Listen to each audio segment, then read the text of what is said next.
Welcome to video 4 in the series where I'm trying to document a set of tools that I've made for the design of 3D printed model aircraft using geometry nodes in Blender. In this video I'll be talking about the design of the interior structures of the aircraft. And this is the fun part. Using these tools we can make interactive rib structures that automatically conform to the surface of the wing as we change it. It's like magic. However, before we get into that, I'm afraid there are a few topics we should cover to make sure we all understand the issues with these sorts of structures in Blender. Manifold is a common term and it's most easily defined as an airtight structure. Here's a cube, it's a manifold structure. If I remove a face, it's no longer manifold and the air can get out. Solid modelling programs tend to ensure that everything is always manifold, but vertex modelers like Blender, they don't care. Blender was designed to make images and movies, not real structures. 3D printing slices expect manifold structures, and they may do strange things if you don't keep an eye on this. In edit mode, we can test for non-manifold areas in an object. I'll deselect everything from the selection menu and choose Similar Non-Manifold.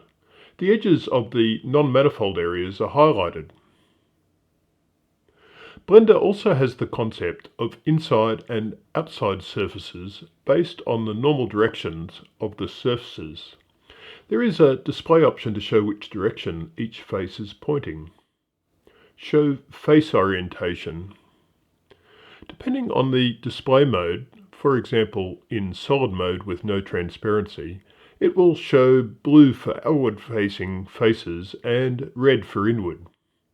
The facing direction can be flipped or calculated using menu items under the normal menu. Shift-N will make the selected faces point outward and Control-Shift-N will make them face inwards. Note that an object isn't considered manifold if it has a mix of inward and outward faces, even if it doesn't have any holes. Boolean operations are important to most modelling techniques, no matter what program you're using. Blender has a decent Boolean modifier, but it does have some significant limitations and quirks. I'll add a cube and then I'll duplicate it. I'll select the first cube and add a Boolean modifier referencing the second cube object. I can perform a difference, a union, or an intersect operation. There's a selection for fast or exact, and for use when building models we definitely want to use exact, as it's far more likely to produce well-formed manifold results. Alternatively, Blender does have a built-in add-on called BoolTools, and you can use this to manage these Boolean modifiers at a higher level. The add-on has to be enabled in the settings. Then we can just select both objects and request the required operation. BoolTools sets the visibility of the cutting object to bounds automatically to make it clearer. And there are plenty of tutorials on this, so I won't go into details. There are also commercial add-ons that really go to the next level with Booleans. Blender's Booleans are pretty reliable if you take them one by one, but in a parametric design where there may be hundreds or even thousands of intersections, things do tend to go a bit wrong sometimes. There are issues if faces are coincident in a line up with each other, or if it results in super small faces or mel-shaped faces. My original plan to use Blender for parametric design relied a lot on Boolean after Boolean after Boolean, and eventually everything became either pretty slow or it would break and not quite produce the correct result. I then turned to a more extensive use of geometry nodes, not to completely remove the reliance on Booleans, just to cut down on the layers so much that when you do need to use them, they work. We'll talk more about this shortly. I'd also like to spend a minute talking about the export of the model to the slicer. How the slicer interprets the export will be a big influence on how we want to do the design in Blender. Let's start with a cube. I normally work with the scene unit set to millimeters, and I'll make the cube size 50 millimeters and make sure the unit scale is normalized. I'll export an STL file using the File Export menu, and I'll choose to only export selected objects, and I'll set the scaling to 1000. Blender exports STL files in Blender units, which are normally equivalent to meters, and slicers generally expect the STL units to be in millimeters, which is why the scaling is required. I'll open a slicer. Let's try the latest version of Cura, which for me is currently 5.2, and I'll import the STL file. The current profile is a typical single wall profile with no top or bottom layers. I'll run the slicer and we get a predictable result. The slicer takes the solid manifold cube object and prints the outside walls of the object, neglecting the top and bottom of the cube due to the profile settings. Let's go back to Blender. What about internal structures? Let's make another rectangular solid and place it completely inside the other one. We'll now export and slice both objects with the default setting, and the inside object is not printed at all. It is what we should expect, as the slicer is performing a union operation on all the shapes and only printing the exterior walls. Why should it print a solid object that's totally contained in another solid object? Still, Cura does have a setting which will cause it to treat the fully contained object as an internal void instead. We can untick the Union Overlapping Volumes setting, and when we slice again, the interior structure is there this time. I think most slicers now have a similar setting. For example, in Prusa Slicer, it's the slicing mode under the advanced menu, which can be changed to even odd. We don't have to rely on this setting, however. Back to the model again. I'll enable the setting to show front and back faces, and I'll go to edit mode and reverse the normals on the interior shape so that they're facing inwards. We can see that by the red colouring.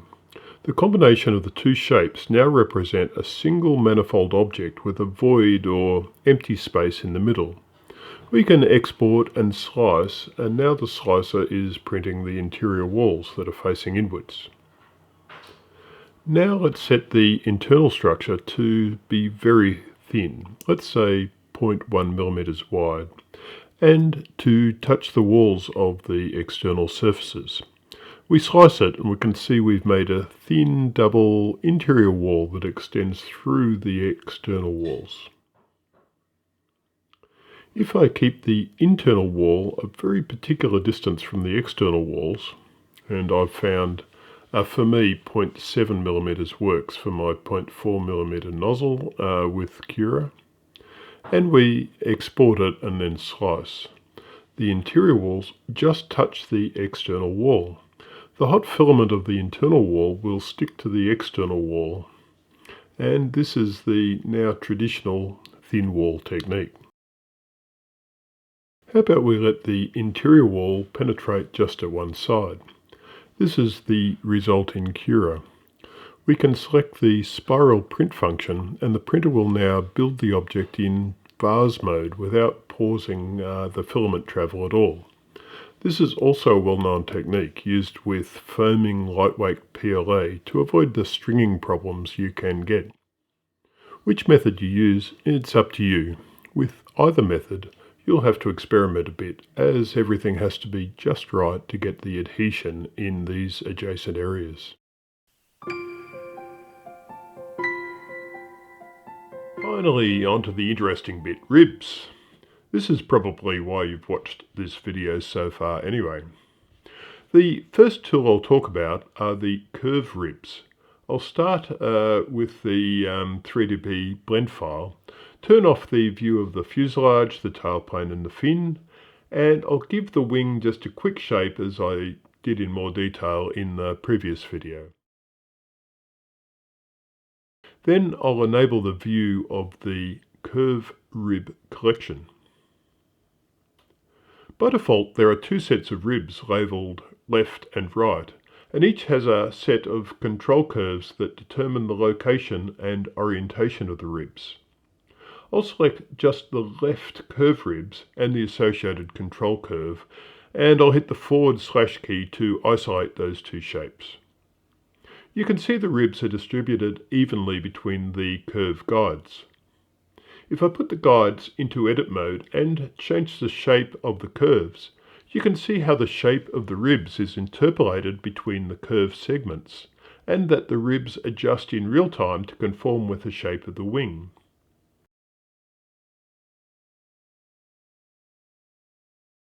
Alternatively, I can edit the shape of the wing using the leading and trailing edge curves, and we can watch the ribs adjusting accordingly. Just a quick reminder that these adjustments are done in edit mode, and that the origin of the wing and the ribs and the guides should all be left at the center of the work area. This helps me to keep the node calculations a bit simpler. I'll select the ribs themselves, and we'll look at the parameters available in the geometry node modifier. The rib count determines how many ribs are generated between the guide curves. Note that one rib is fine to specify, and that's quite useful for various different structures besides ribs in the wing. There are two resolution parameters. The first is used only to check on the location of the wing and work out the size of each rib and if there's any gaps. This can be set quite high without affecting performance. The final resolution is how many vertices there are in the final result. A higher resolution will give a smoother result at the expense of update speed and a bigger STL file. The width parameter sets the width of each rib. This only works well for narrow ribs, and I have a different node group if you want wide ribs. We'll talk about that later. A value of 0.1 mm works for me. It's enough for the slicer to detect it as a void and print the two walls for the rib. The wing object identifies which object to attach the ribs to. The curve guide parameter points to the curve guides. The hole object references the object that produces the holes for lightening the rib structures. More on that just in a minute.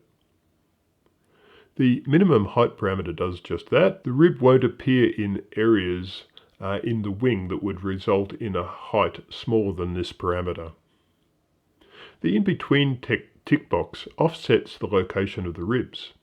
This is nice if you want every second rib to be a different design. You can use the same curve guide to duplicate the object and make the new ribs slot in between the originals.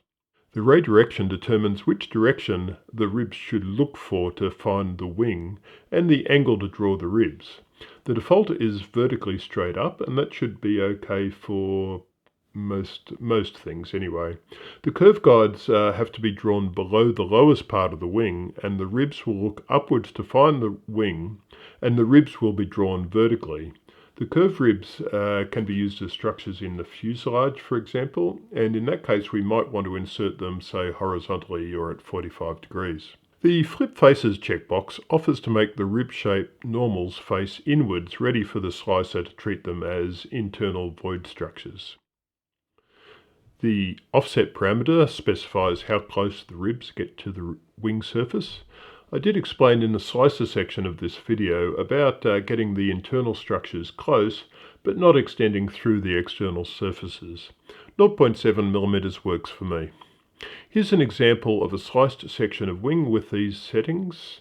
The outer surface you can see is one continuous wall with the ribs getting close enough just to bind the surface. And here's a test piece that I printed in PLA so you can see the final result. I mentioned vase printing a little while ago. The vase offset moves the ribs up and down relative to the wing's surface. So if, for example, I put the vase offset to 0.4 mm and increase the original offset by 0.4 mm to compensate, you can see that the ribs poke out of the top of the wing, but they have that 0.7 mm gap at the bottom. Here's a sliced wing section to show you how it looks. Both the exterior and interior walls can be traced in one continuous sweep, which lets us select the vase mode and print without retractions. An alternative is to use the vase gap parameter. I'll set the other offsets to 0 and set the vase gap to 0.7 millimeters.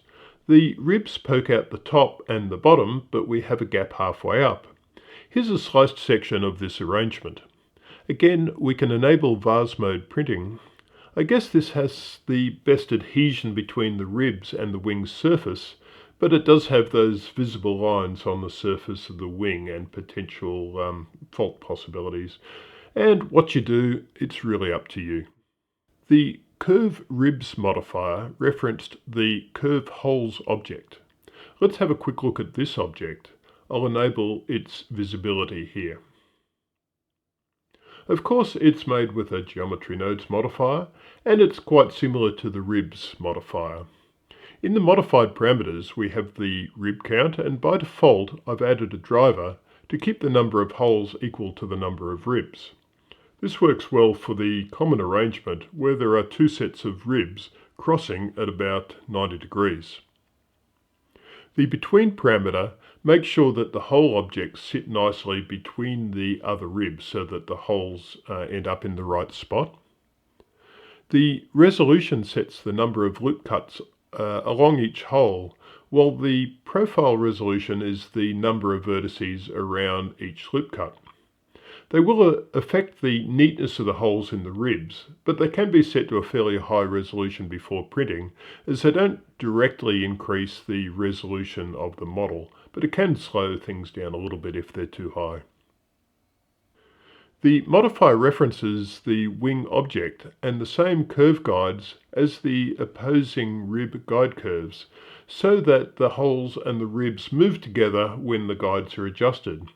You can set this to a completely independent guide curve, of course, if you want, depending on what you're trying to achieve. For example, I could have one rib running the length of the wing like a spar and have just multiple holes through it.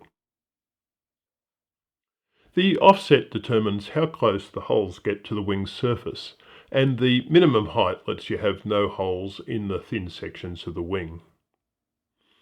The factors let you adjust the shape of the holes. I guess by this time I was just having fun and playing. You can mix the different parameters to get different effects. Circular holes, square holes, diamond-shaped holes, for example. The fixed width parameter works with the width parameter, and they try to keep the holes the same width all the way through, even in the thin wing sections, rather than trying to keep the holes circular or square. One last thing I'd like to mention for the curve ribs. If we apply simple Boolean cutouts to the surface of the wing object, the curve ribs will now adjust to the new shape. For example, I'll enable the aileron cutter with an extra section on it to slice a section of the wing. And I'll also enable a Boolean for an aileron servo bay. Now, if we look at the ribs, you can see they're conforming to the cutouts. It's cool. It doesn't work as well if the cutouts cause a double thickness in the wing, however. If I extend the servo bay to form a cable duct for the servo cable, you can see that the ribs are only forming in the first cavity under the duct and not above it. It's something I might get around to doing something about one day. However, happily, the slicer will take care of it if we just treat the duct as a separate piece and make sure the normals are facing inwards. Here's an example of what this looks like when it's sliced in Cura with the default settings.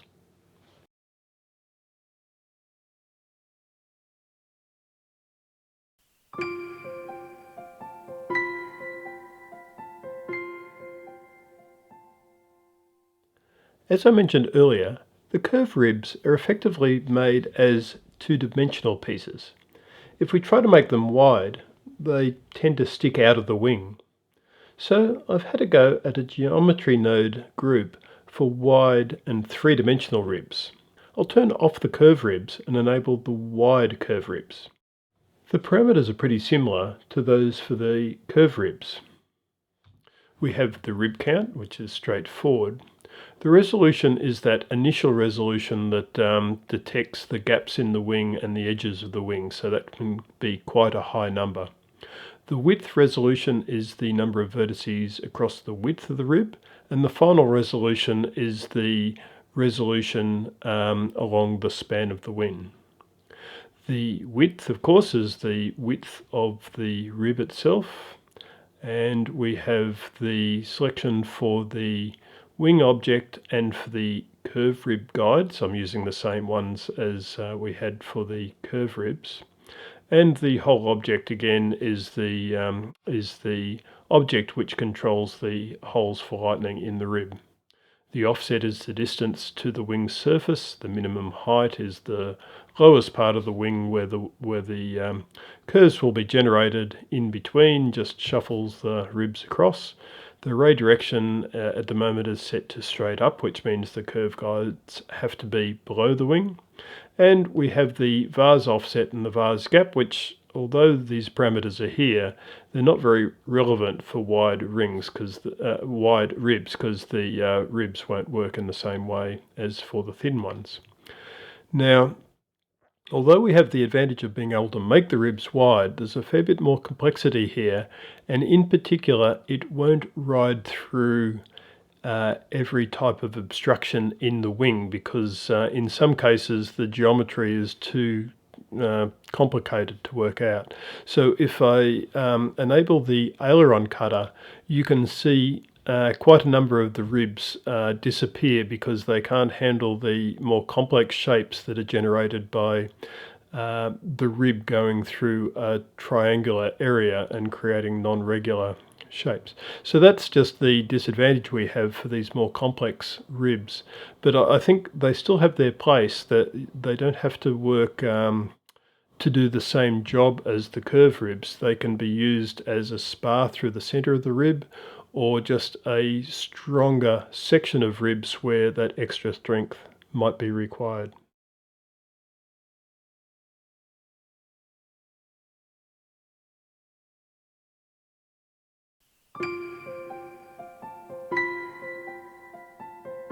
I have just a few other items that are worth mentioning for helping with the structures in the interior of the wing. One of these is the carbon spar object. I'll just enable it. As usual, it has parameters. We have the diameter of the carbon rod that goes into the spar, and a little bit down we have a print extra amount, which gives an extra margin over and above the nominal diameter of the carbon rod to allow a snug fit. We also have the length of the carbon spar. Then, as well as the cylindrical hole for the spar, this tool provides a single vertical control structure. The thickness is the thickness of the structure, and generally that will be a small value to allow single wall printing. The height is the minimum height of the wall, but after that we have a target, which is normally the wing object, and an offset. And the support structure will extend upwards and downwards to go within that offset distance of the wing. This is similar to the way the ribs work. As the spar normally extends into the fuselage, there is a second target that will allow us to place a structure in the fuselage and have the support structure of the spar extend to that as well. Finally, there's a support angle, and that gives the option to rotate the support from the vertical by an angle. There's also a parameter to flip the faces, and we'll normally have this on so that the slicer will treat these as interior structures. Also, this is one object that we can move around without keeping the origin to the center, and also rotate it if we need to. Another item is the inner shell of the wing. I'll enable the inner shells collection, and this object has a geometry nodes modifier exactly the same as the wing object, with drivers on the parameters to keep them exactly the same also. This is followed by an inner shell geometry nodes modifier. It also has drivers to keep the rib count the same as the wing, but it has the following additional parameters. Most important is the offset. The result is a copy of the wing that's smaller and lies inside the original wing by a distance given by that offset. This can be used by Boolean modifiers on other objects to produce internal structures that lie the correct distance within the wing to allow for the thin wall printing. Let's have an example. I'll create a piece of ductwork for some wiring. We might want that ductwork to be close to the top wall of the wing. I'll add a Boolean modifier using the inner wing to trim it to size. As we've seen earlier, if we make the normals face inwards, this will cut a path through any ribs in the wing to produce the clear cable duct.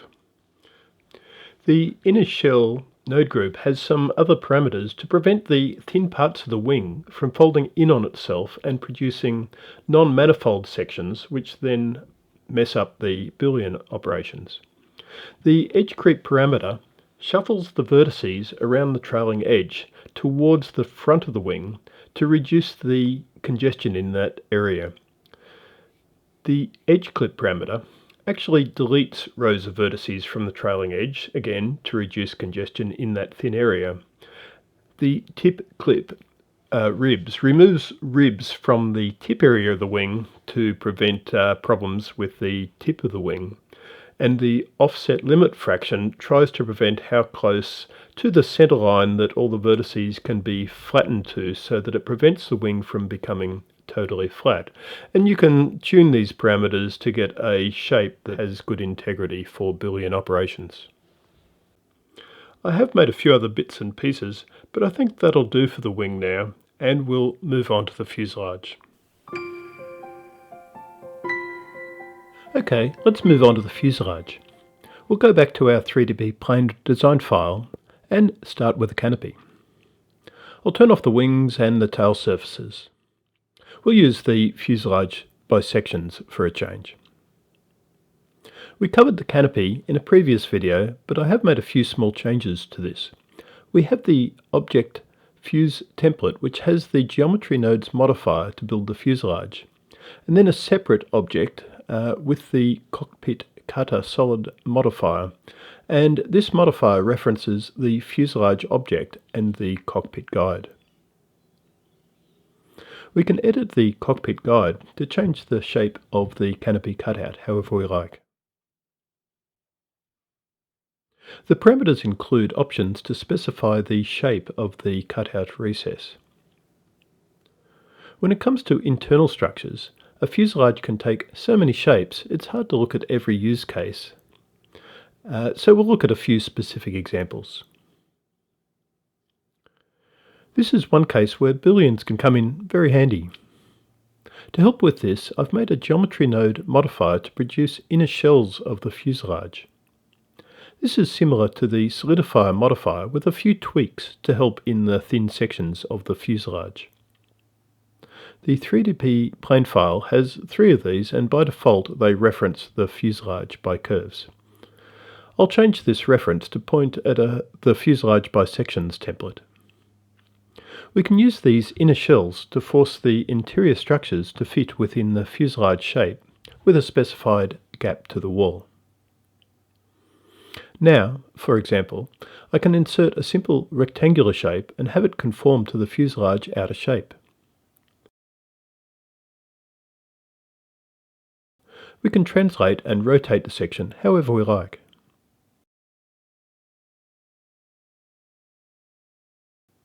A second modifier can put a hole through this structure.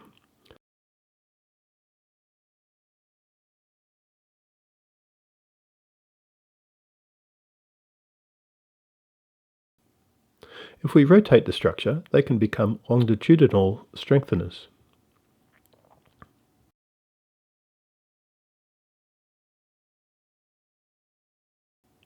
The 3DP plane file has a few examples of this type of structure.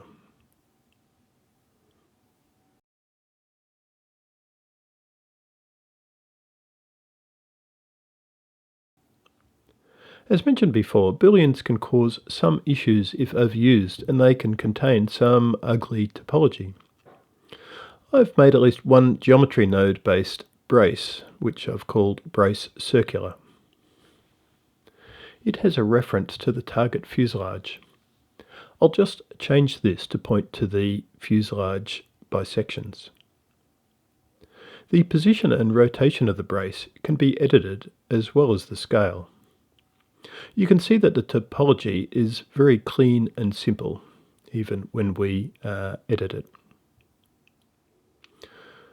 For parameters, we have the number of vertices around the border and the radius of the hole in the middle. The depth is the thickness of the brace. The rotation can be adjusted, although this is similar to editing the object's rotation. The offset controls the gap between the structure and the fuselage wall. And the depth vertices is the number of loop cuts along the thickness of the structure. These are just a few examples of the structures that you can make, although for a real fuselage you would have to give it quite a bit more thought.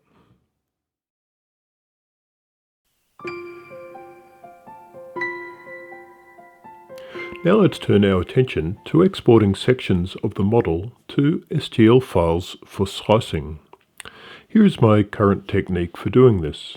I'll enable this collection called Slicer. We can see the Slicer Pieces collection. There are a series of solids which represent the various print-sized sections of the model for export. Each one has an appropriate name, and we can move these around as required by selecting the entire collection and putting all of the pieces into edit mode. Then we can edit the borders of the regions without creating any gaps. We can add new solids if we need to. And we can check the dimensions of each section in the Items panel to make sure it fits our printer. Then we have the object called Slicer Master. It has a simple geometry nodes network that, when enabled, it can take the shape of any of the other slicing objects. Then each main component of the model can have a Boolean modifier which points at this master slicer object. By default, I've left these disabled in the standard file to make sure that the performance of other tools is not affected. So I will enable this modifier for the wing object, and then I'll do the same for the fuselage, the tailplane, and the fin. You will have to add this Boolean modifier to any of the objects that you create. Now, it's just a matter of selecting the Slicer Master object and choosing the appropriate section name to slice. And I'll hide any objects that we don't need at the moment. We can simply select all of the objects remaining and export to an STL file. Don't forget to check Selected Only, and the scale will be the usual 1000, assuming we're working in millimeters. I'll fire up Cura and import our STL file and rotate it as required and slice away. Oops, I'll try again with the top and bottom layers enabled for this section. The result is not too bad, and then maybe some minor tweaks would be required for a perfect result. You can see how we can iterate quickly going between Blender and the slicer to get the result that we need. Not strong enough? Add more ribs with a couple of parameter changes and then export again.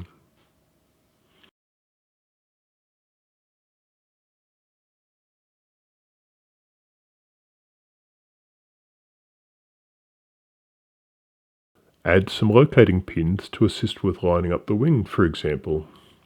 I'll add a cylinder, size it correctly,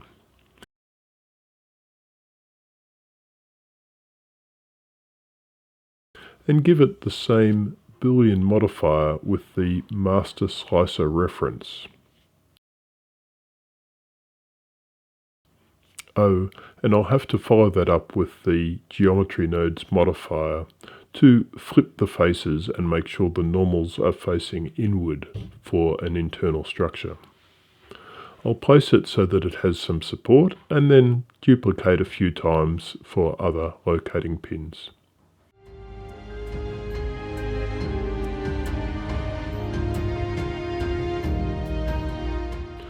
We can export and see the result.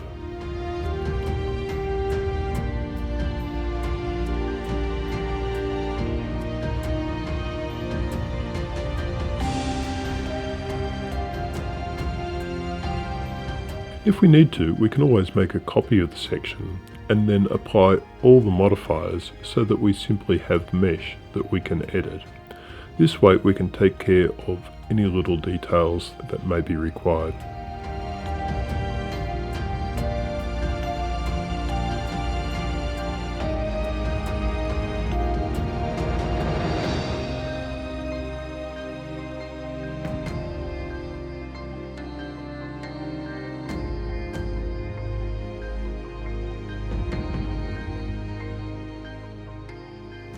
Well, this has been a long video and I think we've just about reached the end. There's one more video to go to export the model to the free analysis software XFLR5. So I'll see you then.